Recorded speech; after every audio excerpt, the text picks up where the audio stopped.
ਜੋ ਅੱਜ ਤੀਜੇ ਪਾਤਸ਼ਾਹ ਧੰਨ ਧੰਨ ਗੁਰੂ ਅਮਰਦਾਸ ਜੀ ਮਹਾਰਾਜ ਜਿਨ੍ਹਾਂ ਦਾ ਪ੍ਰਕਾਸ਼ ਪੁਰਬ ਦਿਵਸ ਹੈ, ਸੋ ਆਓ ਸਰਬਾ ਸੰਗਤਾਂ ਰਲ ਮਿਲ ਕੇ ਕੁਝ ਕੁ ਸਮਾਂ ਸਤਿਗੁਰਾਂ ਦੇ ਪ੍ਰਕਾਸ਼ ਪੁਰਬ ਦੇ ਸੰਬੰਧ ਵਿੱਚ ਗੁਰਮਤਿ ਵਿਚਾਰਾਂ ਦੀ ਸਾਂਝ ਪਾਈਏ। ਸਤਿਗੁਰੂ ਕਿਰਪਾ ਕਰਨ, ਸਮੱਤ ਬਖਸ਼ਣ, ਸਮੱਤ ਬਖਸ਼ ਕੇ ਸੇਵਾ ਲੈਣ। ਸੋ ਸਭ ਤੋਂ ਪਹਿਲਾਂ ਫਤਿਹ ਦੀ ਸਾਂਝ ਪਾਈਏ। ਫਤਿਹ ਪ੍ਰਵਾਨ ਕਰੋ ਜੀ। ਵਾਹਿਗੁਰੂ ਜੀ ਕਾ ਖਾਲਸਾ, ਵਾਹਿਗੁਰੂ ਜੀ ਕੀ ਫਤਿਹ।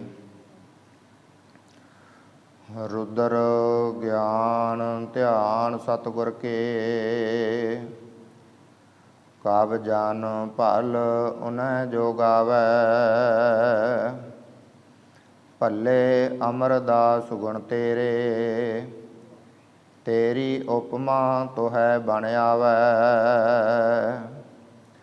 ਭਲੋ ਪੁਹਾਲ ਤੇਜੋ ਤਨਾ, ਨਿਰਪਤ ਨਾਥ ਨਾਨਕ ਬਰ। ਗੁਰ ਅਮਰਦਾਸ ਸਚ ਸਲ ਭਨ, ਤੈ ਦਲ ਜਿਤਿਓ ਐਵ ਜੁਧ ਕਰ। ਸਤਨਾਮ ਜੀ ਵਾਹਿਗੁਰੂ।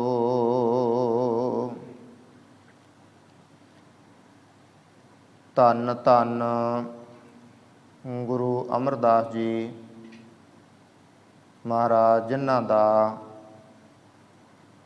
ਪ੍ਰਕਾਸ਼ ਪੁਰਬ ਦਿਵਸ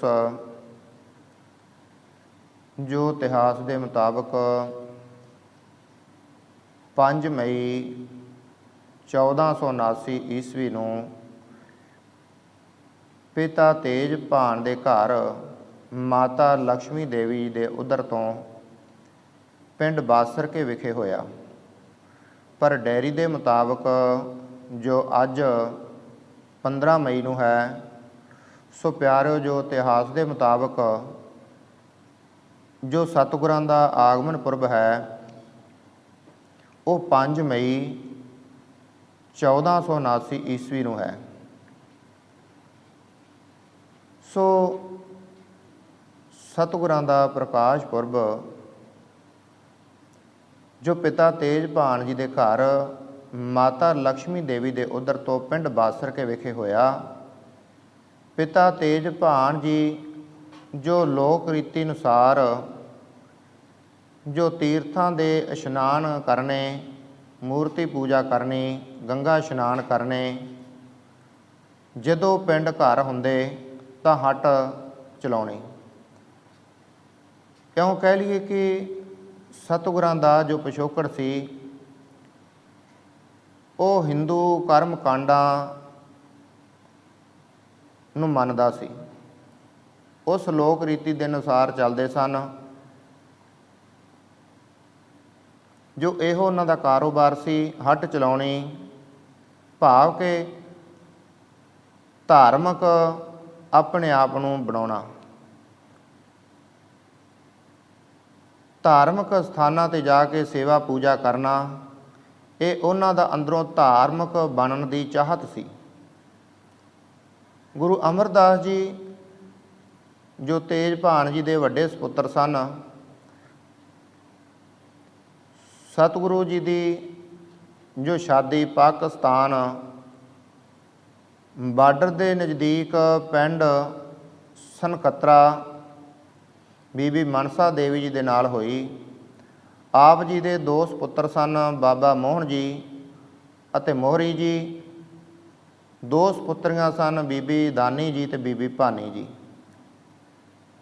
ਦੱਸਿਆ ਜਾਂਦਾ ਹੈ ਕਿ ਆਪ ਜੀ ਦੇ ਪਿਤਾ ਜੀ ਦੇ ਜਾਣ ਤੋਂ ਬਾਅਦ ਵੱਡਿਆਂ ਦੀ ਲੋਕ ਰੀਤੀ ਨੂੰ ਨਿਭਾਉਂਦੇ ਹੋਏ ਦੁਕਾਨ ਕਰਨੀ, ਤੀਰਥਾਂ 'ਤੇ ਜਾਣਾ, ਪੁੰਨ ਦਾਨ ਕਰਨਾ, ਇਸ ਕਰਕੇ ਕਿ ਮੇਰਾ ਮਨੁੱਖਾ ਧਰਮ ਨਿਭ ਜਾਵੇ, ਜੀਵਨ ਸਫਲ ਹੋ ਜਾਵੇ। ਸ਼ਾਇਦ ਉਹਨਾਂ ਨੂੰ ਇਹ ਸਭ ਧਰਮ ਦੇ ਕਰਮ ਦਿਸਦੇ ਸਨ।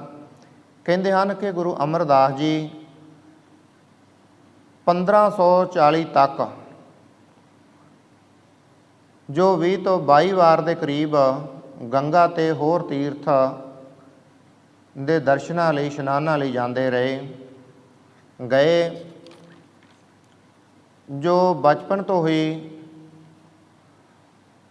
ਆਪ ਜੀ ਦੀਆਂ ਬਿਰਤੀਆਂ ਧਾਰਮਿਕ ਸਨ। ਧਰਮ ਦੀ ਤਲਾਸ਼, ਸੱਚ ਦੀ ਤਲਾਸ਼ ਆਪ ਜੀ ਦੇ ਪ੍ਰਾਣਾਂ ਦਾ ਆਧਾਰ ਸੀ। ਸਤਿਗੁਰੂ ਜੀ ਨੇ ਸਾਰੇ ਪਾਸਿਓਂ ਧਰਮ ਤੇ ਸੱਚ ਲੱਭਣ ਦੀ ਕੋਸ਼ਿਸ਼ ਕੀਤੀ। ਇਸੇ ਕਰਕੇ ਹੀ ਸੱਚ ਦੀ ਭਾਲ ਨੇ ਆਪ ਜੀ ਨੂੰ 22 ਵਾਰ ਦੱਸਦੇ ਹਨ ਕਿ ਹਰਿਦੁਆਰ ਗੰਗਾ ਦੀ ਯਾਤਰਾ ਕਰਵਾ ਦਿੱਤੀ। ਪਰ ਆਪ ਜੀ ਦੇ ਮਨ ਨੂੰ ਫਿਰ ਵੀ ਤਸੱਲੀ ਨਾ ਹੋਈ। ਜੋ ਸੱਚ ਲੱਭਣਾ ਚਾਹੁੰਦੇ ਸਨ, ਪਰਮਾਤਮਾ ਨਾਲ ਜੁੜਨ ਦਾ, ਉਹ ਮਨ ਨੂੰ ਟਿਕਣ ਨਹੀਂ ਸੀ ਦਿੰਦਾ, ਸੱਚ ਲੱਭਦਾ ਨਹੀਂ ਸੀ। ਆਪ ਜੀ ਇਸੇ ਕਰਕੇ ਹੀ ਵਾਰ-ਵਾਰ ਯਾਤਰੀਆਂ ਨਾਲ ਤੀਰਥ ਯਾਤਰਾ ਕਰਕੇ ਵਾਪਸ ਆਉਂਦੇ ਰਹੇ। ਪਰ ਜੋ ਮਨ ਨੂੰ ਸੱਚ ਦੀ ਖਿੱਚ ਸੀ, ਸੱਚ ਦੀ ਤਲਾਸ਼ ਸੀ, ਆਤਮਾ ਵਿੱਚ ਜੋ ਸੱਚ ਲੱਭਣ ਦੀ ਲਗਨ ਸੀ, ਉਹ ਪੂਰੀ ਨਹੀਂ ਹੋ ਰਹੀ ਸੀ। ਇੱਕ ਵਾਰ ਜਦੋਂ ਗੰਗਾ ਇਸ਼ਨਾਨ ਕਰਕੇ ਆਉਂਦਿਆਂ ਸਮੇਂ ਕਿਸੇ ਦਰਖਤ ਦੀ ਛਾਵੇਂ ਆਰਾਮ ਕਰਨ ਲਈ ਬੈਠ ਗਏ ਕਿ ਇੱਕ ਪੰਡਤ ਨੇ ਆਪ ਜੀ ਦੇ ਚਰਨ ਰੇਖਾ ਨੂੰ ਦੇਖਿਆ ਕਿ ਗੁਰੂ ਅਮਰਦਾਸ ਜੀ ਨੂੰ ਉਹ ਪੰਡਤ ਹੱਥ ਜੋੜ ਕੇ ਕਹਿਣ ਲੱਗਾ ਕਿ ਹੇ ਮਹਾਰਾਜ, ਆਪ ਜੀ ਦੇ ਚਰਨਾਂ ਵਿੱਚ ਜੋ ਪਦਮ ਰੇਖਾ ਹੈ ਤੇ ਇਹ ਪਦਮ ਰੇਖਾ ਉਸੇ ਪਰਮ ਪੁਰਖ ਦੇ ਚਰਨਾਂ ਵਿੱਚ ਹੁੰਦਾ ਹੈ। ਇਹ ਕਿਸੇ ਕਿਸੇ ਦੇ ਹੀ ਜੋ ਚਰਨਾਂ ਵਿੱਚ ਪਦਮ ਰੇਖਾ ਹੁੰਦੀ ਹੈ। ਆਪ ਕੋਈ ਮਹਾਂਪੁਰਖ ਹੋ, ਮਹਾਨ ਪੁਰਖ ਹੋ, ਅਵਤਾਰੀ ਹੋ, ਤਾਂ ਸਤਿਗੁਰੂ ਜੀ ਨੇ ਕਿਹਾ ਕਿ ਮੈਂ ਇੱਕ ਯਾਤਰੀ ਹਾਂ, ਤੀਰਥ ਯਾਤਰੀ, ਸੱਚ ਦੀ ਤਲਾਸ਼ ਕਰਨ ਵਾਲਾ। ਤਾਂ ਉਸ ਪੰਡਤ ਨੇ ਪੁੱਛਿਆ ਕਿ ਆਪ ਜੀ ਦਾ ਗੁਰੂ ਕੌਣ ਹੈ? ਤਾਂ ਗੁਰੂ ਜੀ ਨੇ ਕਿਹਾ ਕਿ ਮੈਂ ਸੱਚੇ ਗੁਰੂ ਦੀ ਅਜੇ ਭਾਲ ਕਰਦਾ ਹਾਂ, ਅਜੇ ਮਿਲਿਆ ਨਹੀਂ, ਇਸ ਕਰਕੇ ਇਹ ਯਾਤਰਾ ਕਰਦਾ ਹਾਂ। ਤਾਂ ਉਸ ਪੰਡਤ ਨੇ ਕਿਹਾ ਕਿ ਇੰਨੀ ਉਮਰ ਹੋ ਗਈ, ਅਜੇ ਗੁਰੂ ਨਹੀਂ ਧਾਰਿਆ? ਕਿਹਾ ਕਿ ਹੇ ਭਗਵਾਨ, ਉਹ ਪੰਡਤ ਕਹਿਣ ਲੱਗਾ ਕਿ ਹੇ ਭਗਵਾਨ, ਬਖਸ਼ ਲਵੀਂ, ਮੈਂ ਇੱਕ ਨਗੁਰੇ ਦੇ ਨਾਲ ਇੰਨਾ ਸਮਾਂ ਰਿਹਾ। ਕਿਉਂਕਿ ਜਦੋਂ ਯਾਤਰਾ ਆਉਂਦੇ ਜਾਂਦੇ ਸਨ, ਉਹ ਪੰਡਤ, ਵਿਦਵਾਨ ਤੇ ਸਤਿਗੁਰੂ ਗੁਰੂ ਅਮਰਦਾਸ ਜੀ ਇਕੱਠੇ ਯਾਤਰਾ 'ਤੇ ਹੁੰਦੇ ਸਨ। ਤਾਂ ਪੰਡਤ ਗੁਰੂ ਜੀ ਕੋਲੋਂ ਉੱਠ ਕੇ ਤੁਰ ਪਏ ਤੇ ਜਾਂਦਿਆਂ ਇੱਕ ਗੱਲ ਕਹੀ ਕਿ ਨਗੁਰੇ ਦੇ ਹੱਥ ਦਾ ਤਾਂ ਪਾਣੀ ਵੀ ਪੀਣਾ ਪਾਪ ਹੈ। ਤਾਂ ਗੁਰੂ ਅਮਰਦਾਸ ਜੀ ਇਸ ਵਿਰਾਗ ਦੇ ਵਿੱਚ ਆਏ ਕਿ ਮੈਂ ਨਗੁਰਾ ਹਾਂ। ਅੱਜ ਮੈਨੂੰ ਪਹਿਲੀ ਵਾਰ ਅਹਿਸਾਸ ਹੋਇਆ ਕਿ ਗੁਰੂ ਤੋਂ ਬਿਨਾਂ ਗਤੀ ਨਹੀਂ। ਗੁਰੂ ਅਮਰਦਾਸ ਜੀ ਚੱਲ ਕੇ ਘਰ ਆਏ। ਅੱਜ ਮਨ ਨੂੰ ਬੇਚੈਨੀ ਵੱਧ ਗਈ। ਨਗੁਰੇ ਵਾਲੇ ਸ਼ਬਦ ਬਾਰ-ਬਾਰ ਕੰਨਾਂ ਵਿੱਚ ਸੁਣਨ ਲੱਗੇ। ਰਾਤ ਨੂੰ ਆਪਣੇ ਆਸਣ ਪਏ ਪਰ ਨੀਂਦ ਨਹੀਂ ਆਈ। ਮਨ ਉਦਾਸ ਹੈ, ਬੇਚੈਨ ਹੈ। ਦਿਨ ਚੜ੍ਹਿਆ, ਅੰਮ੍ਰਿਤ ਵੇਲਾ ਹੋਇਆ। ਉਸ ਸਮੇਂ ਗੁਰੂ ਅੰਗਦ ਦੇਵ ਜੀ ਦੀ ਸਪੁੱਤਰੀ, ਗੁਰੂ ਅਮਰਦਾਸ ਜੀ ਦੇ ਭਰਾ ਦੀ ਨੂੰਹ ਬੀਬੀ ਅਮਰੋ ਜੀ, ਜੋ ਚਾਟੀ ਵਿੱਚ ਮਧਾਣੀ ਪਾਈ ਔਰ ਦੁੱਧ ਰਿੜਕਦੀ ਹੈ ਤੇ ਨਾਲ ਗੁਰਬਾਣੀ ਸ਼ਬਦ ਪੜ੍ਹ ਰਹੀ ਹੈ, ਗੁਰਬਾਣੀ ਗਾਇਨ ਕਰਦੀ ਹੈ, ਨਾਲੇ ਅੰਮ੍ਰਿਤ ਵੇਲੇ ਜੋ ਆਪਣਾ ਘਰ ਦਾ ਕਾਰਜ ਹੈ, ਦੁੱਧ ਰਿੜਕਦੀ ਹੈ। ਤਾਂ ਗੁਰੂ ਅਮਰਦਾਸ ਜੀ ਦੇ ਕੰਨਾਂ ਵਿੱਚ ਜਦੋਂ ਗੁਰਬਾਣੀ ਦੀ ਆਵਾਜ਼ ਪਈ, ਗੁਰਬਾਣੀ ਦੇ ਬੋਲ ਪਏ, ਤਾਂ ਗੁਰਬਾਣੀ ਦੇ ਬੋਲਾਂ ਨੇ ਅੰਦਰ ਨੂੰ ਖਿੱਚ ਪਾਈ। ਗੁਰੂ ਅਮਰਦਾਸ ਜੀ ਉੱਠ ਕੇ ਬਾਹਰ ਵਿਹੜੇ ਵਿੱਚ ਆਏ ਕਿ ਆਵਾਜ਼ ਕਿੱਧਰੋਂ ਆ ਰਹੀ ਹੈ। ਇੰਨੀ ਪਿਆਰੀ ਤੇ ਮਿੱਠੀ ਆਵਾਜ਼, ਮਿੱਠੇ ਸ਼ਬਦ, ਮਿੱਠੀ ਗੁਰਬਾਣੀ, ਇਹ ਕਲਾਮ ਕਿਸ ਦਾ ਹੈ? ਆਵਾਜ਼ ਕਿੱਧਰੋਂ ਆਉਂਦੀ ਹੈ? ਜਦ ਆਵਾਜ਼ ਸੁਣਦੇ ਸੁਣਦੇ ਉੱਧਰ ਗਏ ਕੀ ਦੇਖਿਆ ਕਿ ਬੀਬੀ ਅਮਰੋ ਜੀ ਗੁਰਬਾਣੀ ਦੇ ਸ਼ਬਦ ਪੜ੍ਹ ਰਹੀ ਸੀ, ਜੋ ਮਾਰੂ ਮਹੱਲੇ ਪਹਿਲੇ ਦੇ ਵਿੱਚ ਗੁਰੂ ਅਮਰਦਾਸ ਜੀ ਜਾ ਕੇ ਬੀਬੀ ਅਮਰੋ ਜੀ ਨੂੰ ਪੁੱਛਦੇ ਹਨ ਕਿ ਬੇਟਾ, ਕਿਹੇ ਪੁੱਤਰੀ, ਜੋ ਇਹ ਕਲਾਮ ਤੁਸੀਂ ਪੜ੍ਹਦੇ ਹੋ ਇਹ ਕਿਸ ਦੇ ਹਨ? ਤਾਂ ਬੀਬੀ ਅਮਰੋ ਜੀ ਨੇ ਕਿਹਾ ਕਿ ਪਿਤਾ ਜੀ, ਇਹ ਬੋਲ, ਇਹ ਬਚਨ ਧੰਨ ਧੰਨ ਗੁਰੂ ਨਾਨਕ ਦੇਵ ਜੀ ਮਹਾਰਾਜ ਦੇ ਹਨ।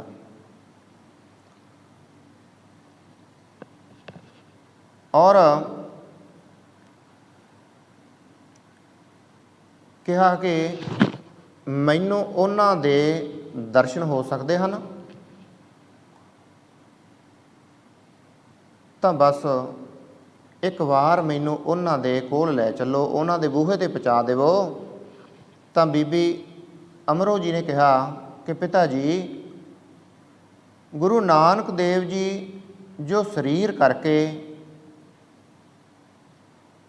ਇਸ ਲੋਕ ਵਿੱਚ ਨਹੀਂ ਹਨ, ਪਰ ਜੋਤ ਕਰਕੇ ਉਹਨਾਂ ਦੀ ਗੱਦੀ 'ਤੇ ਸਾਡੇ ਪਿਤਾ ਜੀ ਗੁਰੂ ਅੰਗਦ ਦੇਵ ਜੀ ਜੋ ਬਿਰਾਜਮਾਨ ਹਨ।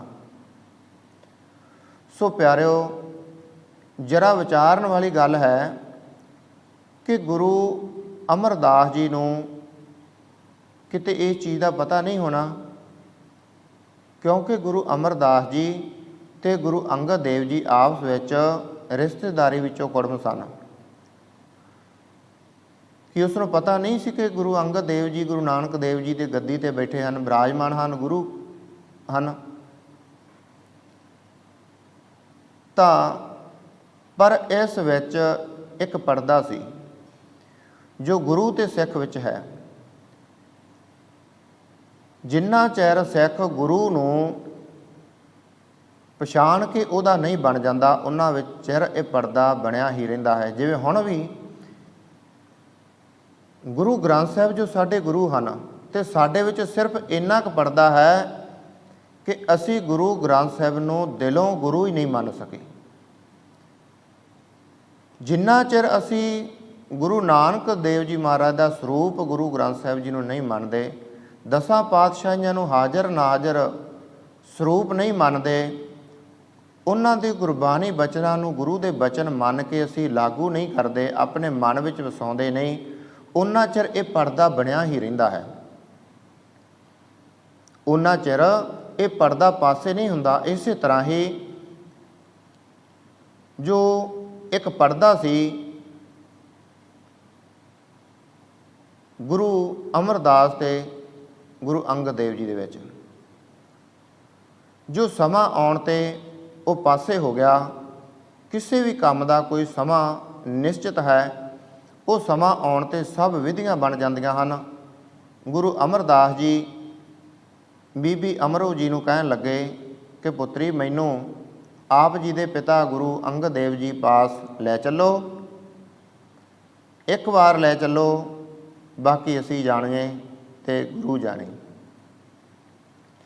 ਤਾਂ ਬੀਬੀ ਅਮਰੋ ਜੀ ਨੇ ਕੁਝ ਸ਼ਬਦ ਕਹੇ ਕਿ ਪਿਤਾ ਜੀ, ਸ਼ਾਇਦ ਦੁਨੀਆ ਵਿੱਚ ਰਿਸ਼ਤੇਦਾਰੀ ਤੁਹਾਨੂੰ ਉਸ ਮੁਕਾਮ ਤੱਕ ਲਿਜਾਣ ਵਿੱਚ ਕੋਈ ਰੁਕਾਵਟ ਪਾ ਦੇਵੇ, ਕਿਉਂਕਿ ਦੁਨੀਆਦਾਰੀ ਅਤੇ ਇੱਕ ਗੁਰੂ ਸਿੱਖ ਦਾ ਬਹੁਤ ਫਰਕ ਹੈ। ਰਿਸ਼ਤੇਦਾਰੀ ਨਿਭਾਉਣੀ ਅਤੇ ਗੁਰੂ ਚੇਲੇ ਦੀ ਰੀਤ ਨਿਭਾਉਣੀ।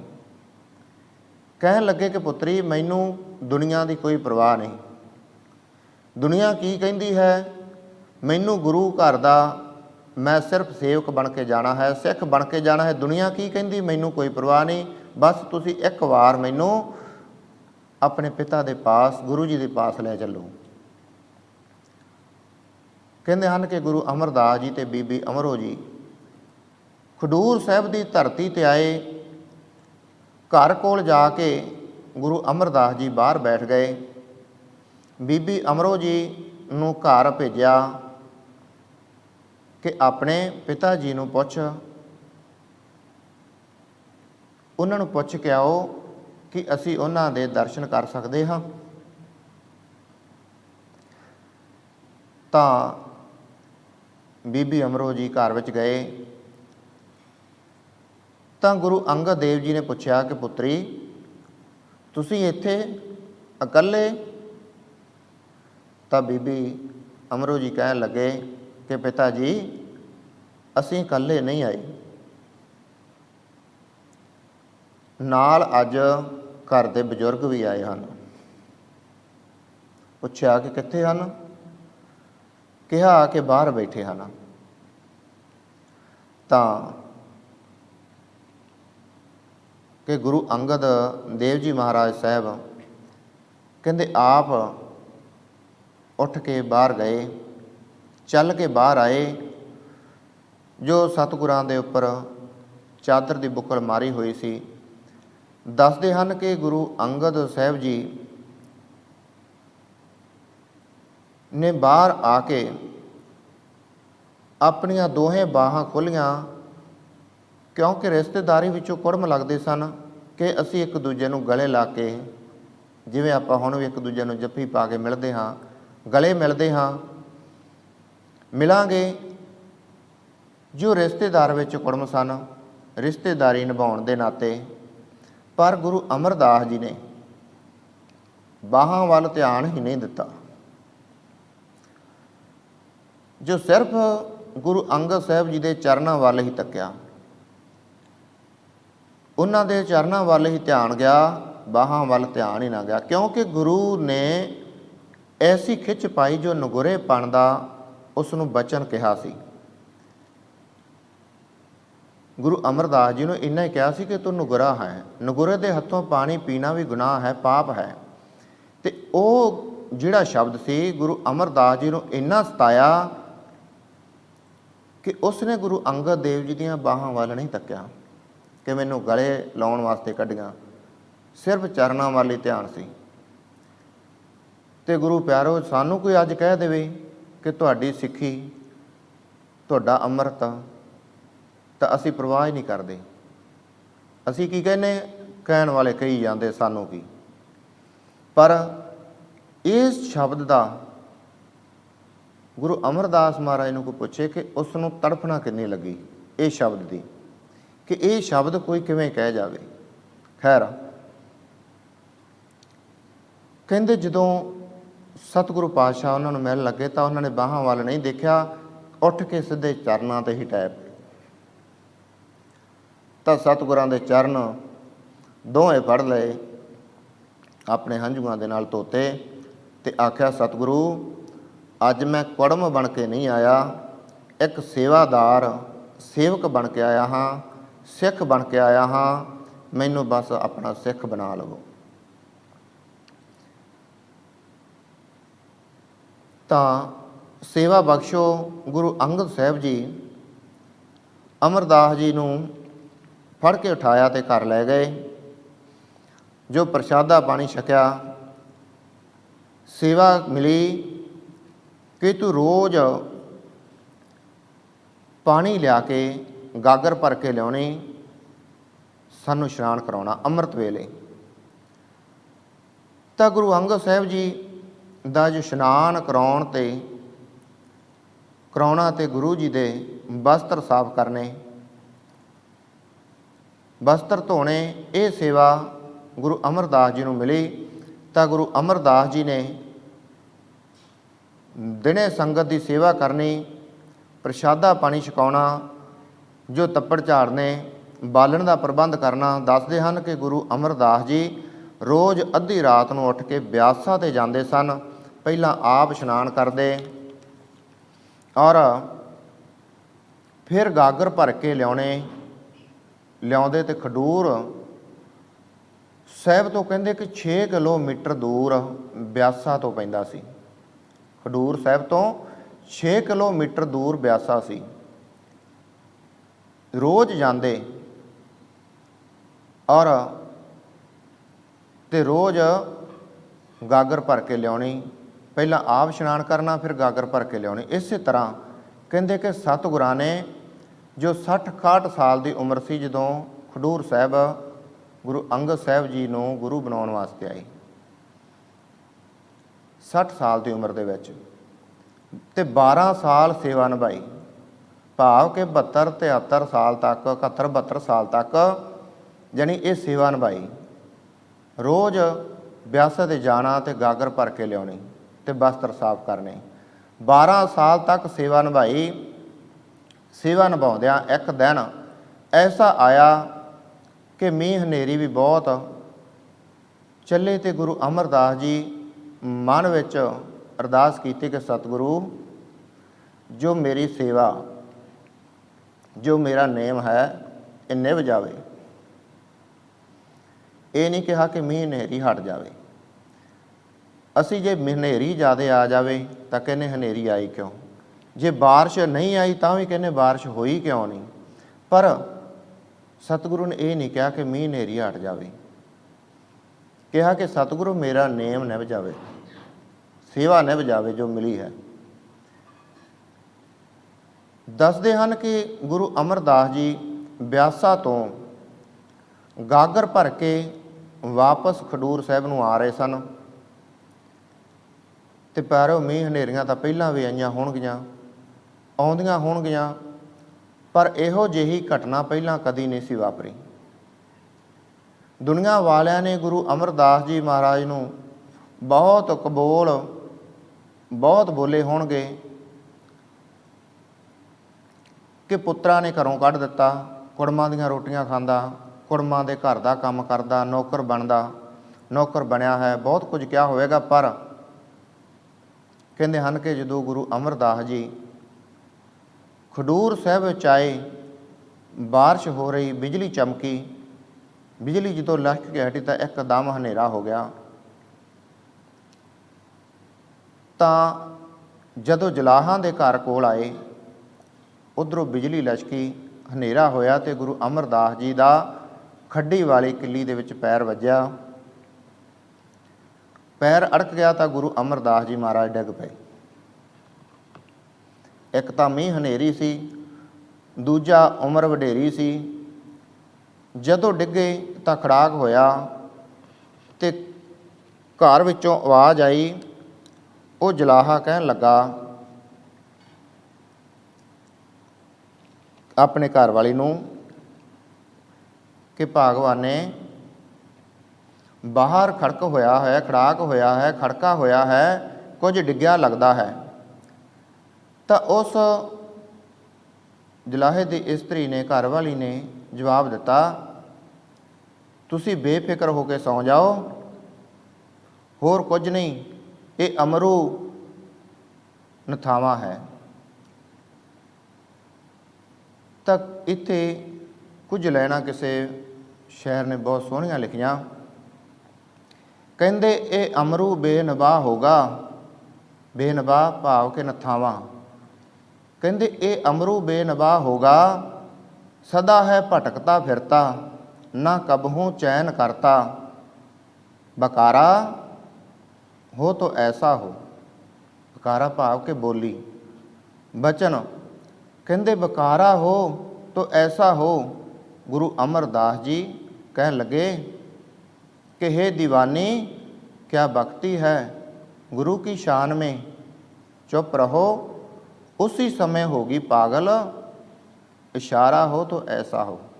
कहन लगे जे गुरु की सेवा करके बचनां दे विच बोलां दे विच इन्नी ताकत नहीं आई तो फिर फायदा की सेवा करन दा। कहन लगे इशारा हो तो ऐसा हो। जदों कहंदे सतगुरां ने किसी ने कहा कि झल्ली भी कहा, झल्ली ते दीवानी दे अर्थ एक ही बन जाते हैं। कोई दीवानी कह दे कि दीवानी होगी, कोई कहते झल्ली होगी, अर्थ दोनों का एक ही है कि पागल होगी। कहते जो सतगुरु गुरु अमरदास महाराज ने कहा कि झल्लीए मैं हुण थावां नहीं रहा, मैं हुण थां वाला बन गया हाँ, हुण मैं गुरु वाला बन गया हाँ, मैं हुण थावां नहीं रहा। ਕਹਿੰਦੇ ਹਨ ਕਿ ਜੁਲਾਈ ਉਸੇ ਵੇਲੇ ਪਾਗਲ ਹੋ ਗਈ, ਝੱਲੀ ਹੋ ਗਈ ਜਦੋਂ ਗੁਰੂ ਅਮਰਦਾਸ ਜੀ ਡਿੱਗੇ, ਪਰ ਕਹਿੰਦੇ ਗਾਗਰ ਨਹੀਂ ਡਿੱਗਣ ਦਿੱਤੀ। 70 ਸਾਲ ਦੀ ਉਮਰ, ਗਾਗਰ ਮੋਢਿਆਂ 'ਤੇ ਰੱਖੀ। ਕਿਸੇ ਇਤਿਹਾਸਕਾਰ ਨੇ ਅਜੇ ਤੱਕ ਇਹ ਨਹੀਂ ਲਿਖਿਆ ਕਿ ਗੁਰੂ ਅਮਰਦਾਸ ਜੀ ਡਿੱਗ ਪਏ ਅਤੇ ਗਾਗਰ ਵੀ ਨਾਲ ਡਿੱਗ ਪਈ। ਗੁਰੂ ਅਮਰਦਾਸ ਜੀ ਡਿੱਗੇ ਖੱਡੀ ਦੇ ਵਿੱਚ, ਪਰ ਗਾਗਰ ਨਹੀਂ ਡਿੱਗਣ ਦਿੱਤੀ। ਖੈਰ, ਜਦੋਂ ਗੁਰੂ ਅਮਰਦਾਸ ਜੀ ਪਾਣੀ ਵਾਲੀ ਗਾਗਰ ਲੈ ਕੇ ਗੁਰੂ ਅੰਗਦ ਦੇਵ ਜੀ ਕੋਲ ਪਹੁੰਚੇ ਤਾਂ ਸਤਿਗੁਰੂ ਜੀ ਨੇ ਪੁੱਛਿਆ ਕਿ ਪੁਰਖਾ, ਅੱਜ ਇੰਨੀ ਦੇਰ ਕਿਉਂ ਹੋ ਗਈ? ਅੱਜ ਇੰਨੀ ਦੇਰੀ ਕਿਆ ਤੋਂ ਲਾ ਦਿੱਤੀ? ਤਾਂ ਗੁਰੂ ਅਮਰਦਾਸ ਜੀ ਹੱਥ ਜੋੜ ਕੇ ਕਹਿਣ ਲੱਗੇ ਕਿ ਸਤਿਗੁਰੂ ਜੀ, ਅੱਜ ਅਸੀਂ ਡਿੱਗ ਗਏ ਸੀ, ਅੱਜ ਅਸੀਂ ਡਿੱਗ ਗਏ। ਇਹਨਾਂ ਕਹਿ ਕੇ ਤੇ ਉਦਾਸ ਹੋ ਗਏ। ਤਾਂ ਸਤਿਗੁਰੂ ਅੰਗਦ ਸਾਹਿਬ ਜੀ ਮਹਾਰਾਜ ਨੇ ਕਿਹਾ ਕਿ ਉਦਾਸ ਨਾ ਹੋ। ਅਕਸਰ ਹੀ ਸਤਿਗੁਰਾਂ ਨੇ ਜੋ ਬਹੁਤ ਸੋਹਣੇ ਬਚਨ ਕਹੇ, ਕਹਿਣ ਲੱਗੇ ਉਦਾਸ ਨਾ ਹੋ। ਅਕਸਰ ਹੀ ਫਲ ਪੱਕ ਕੇ ਧਰਤੀ 'ਤੇ ਡਿੱਗ ਪੈਂਦਾ ਹੈ। ਜਦੋਂ ਫਲ ਪੱਕ ਜਾਂਦਾ ਹੈ, ਉਹ ਅਕਸਰ ਹੀ ਧਰਤੀ 'ਤੇ ਡਿੱਗਦਾ ਹੈ। ਤਾਂ ਕਹਿੰਦੇ ਹਨ ਕਿ ਜੋ ਧਰਮ ਸਿੰਘ ਜ਼ਖਮੀ ਨੇ ਕੁਝ ਬੋਲ ਕਹੇ, ਜੋ ਗੁਰੂ ਅੰਗਦ ਸਾਹਿਬ ਜੀ ਮਹਾਰਾਜ ਨੇ ਗੁਰੂ ਅਮਰਦਾਸ ਜੀ ਮਹਾਰਾਜ ਨੂੰ ਨਵਾਜਿਆ ਉਹਨਾਂ ਬਚਨਾਂ ਦੇ ਨਾਲ। ਤਾਂ ਕਹਿੰਦੇ ਹਨ ਕਿ ਗੁਰੂ ਅੰਗਦ ਸਾਹਿਬ ਜੀ ਨੇ ਕਿਹਾ ਗੁਰੂ ਅਮਰਦਾਸ ਜੀ ਨੂੰ, ਉੱਠ ਕੇ ਆਪਣੇ ਗਲੇ ਨਾਲ ਲਾਇਆ ਅਤੇ ਕੁਝ ਬਚਨ ਕਹੇ ਕਿ ਪੁਰਖਾ, ਅੱਜ ਗਾਗਰ ਨੇ ਤੈਨੂੰ ਉਜਾਗਰ ਕਰ ਦਿੱਤਾ ਹੈ। ਜੋ ਗਾਗਰ ਤੋਂ ਹਟਾਉਂਦਾ ਸੀ, ਅੱਜ ਤੋਂ ਦੁਨੀਆ ਵਿੱਚ ਤੂੰ ਉਜਾਗਰ ਹੋ ਗਿਆ ਹੈ। ਗਾਗਰ ਨੇ ਤੈਨੂੰ ਉਜਾਗਰ ਕਰ ਦਿੱਤਾ। ਜੋ ਸੇਵਾ ਕੀਤੀ, ਟਹਿਲ ਕੀਤੀ, ਅੱਜ ਤੇਰੀ ਟਹਿਲ ਤੋਂ ਤੈਨੂੰ ਮਹਿਲ ਮਿਲ ਗਿਆ। ਲੋਕ ਭਾਵੇਂ ਕਹਿਣਗੇ ਕਿ ਖੱਡੀ ਵਿੱਚ ਡਿੱਗਾ, ਪਰ ਇਸ ਘਰ ਵਿੱਚ ਖੱਡੀ ਦੇ ਵਿੱਚ ਡਿੱਗਿਆ ਹੋਇਆ ਗੱਦੀ 'ਤੇ ਬੈਠ ਗਿਆ। ਗੁਰੂ ਅੰਗਦ ਸਾਹਿਬ ਜੀ ਨੇ ਬਚਨ ਕਰਕੇ ਇਸ ਤਰ੍ਹਾਂ ਕਰਕੇ ਕਿਹਾ ਕਿ ਗੁਰੂ ਅਮਰਦਾਸ ਜੀ ਅੱਜ ਤੋਂ ਨਿਥਾਵਾਂ ਨਹੀਂ, ਇਹ ਨਿਥਾਵਿਆਂ ਦੇ ਥਾਨ ਹਨ, ਨਿਮਾਣਿਆਂ ਦੇ ਮਾਣ ਹਨ, ਨਿਆਸਰਿਆਂ ਦੇ ਆਸਰੇ ਹਨ, ਨਿਓਟਿਆਂ ਦੀ ਓਟ ਹੈ, ਨਗੱਤਿਆਂ ਦੀ ਗੱਤ ਹੈ, ਨਪੱਤਿਆਂ ਦੀ ਪੱਤ ਹੈ। ਸਤਿਗੁਰੂ ਗੁਰੂ ਅੰਗਦ ਸਾਹਿਬ ਜੀ ਮਹਾਰਾਜ ਨੇ ਇਸ ਤਰ੍ਹਾਂ ਕਰਕੇ ਸਤਿਗੁਰੂ ਗੁਰੂ ਅਮਰਦਾਸ ਜੀ ਨੂੰ ਜੋ ਬਚਨਾਂ ਦੇ ਨਾਲ ਨਵਾਜਿਆ, ਸਤਿਗੁਰਾਂ ਨੂੰ ਆਪਣੇ ਗਲੇ ਨਾਲ ਲਾਇਆ ਅਤੇ ਉਸ ਤੋਂ ਅੱਗੇ ਜੋ ਗੱਦੀ ਦਿੱਤੀ। ਉਸ ਹਿਸਾਬ ਨਾਲ ਕਥਾ ਤਾਂ ਬਹੁਤ ਹੈ, ਜਿਵੇਂ ਤਪੇ ਦਾ ਵਿਰੋਧ, ਸਤਿਗੁਰੂ ਅੰਗਦ ਸਾਹਿਬ ਜੀ ਮਹਾਰਾਜ ਨੇ ਖਡੂਰ ਸਾਹਿਬ ਛੱਡ ਕੇ ਜਾਣਾ, ਗੁਰਤਾ ਗੱਦੀ। ਖੈਰ, ਸਮਾਂ ਬਹੁਤ ਹੋ ਗਿਆ। ਸਤਿਗੁਰੂ ਕਿਰਪਾ ਕਰਨ, ਸਮੱਤ ਬਖਸ਼ਣ। ਗੁਰਮਤਿ ਵਿਚਾਰਾਂ ਕਰਦਿਆਂ ਹੋਈਆਂ ਬੇਅੰਤ ਭੁੱਲਾਂ ਗਲਤੀਆਂ ਨੂੰ ਸਤਿਗੁਰੂ ਅਤੇ ਸਤਿਗੁਰੂ ਕੀ ਸੰਗਤ ਬਖਸ਼ਣ ਯੋਗ ਹੁੰਦੀ ਬਖਸ਼ ਲੈਣਾ। ਅੱਗੇ ਵਾਸਤੇ ਸਤਿਗੁਰੂ ਸਮੱਤ ਬਖਸ਼ਣ। ਸਾਰੀ ਸੰਗਤ ਨੂੰ ਸਤਿਗੁਰੂ ਗੁਰੂ ਅਮਰਦਾਸ ਜੀ ਮਹਾਰਾਜ ਦੇ ਪ੍ਰਕਾਸ਼ ਪੁਰਬ ਦੀਆਂ ਲੱਖ ਲੱਖ ਵਧਾਈਆਂ ਹੋਣ। ਸਤਿਗੁਰੂ ਕਿਰਪਾ ਕਰਨ, ਸਰਬੱਤ ਦਾ ਭਲਾ ਕਰਨ। ਸੋ ਆਓ ਰਲ ਮਿਲ ਕੇ ਹੁਣ ਆਪਾਂ 6 ਪੌੜੀਆਂ ਨਾਲ ਸਾਹਿਬ ਅਰਦਾਸ ਬੇਨਤੀ ਹੋਵੇਗੀ। ਫਤਿਹ ਪ੍ਰਵਾਨ ਕਰੋ ਜੀ। ਵਾਹਿਗੁਰੂ ਜੀ ਕਾ ਖਾਲਸਾ, ਵਾਹਿਗੁਰੂ ਜੀ ਕੀ ਫਤਿਹ।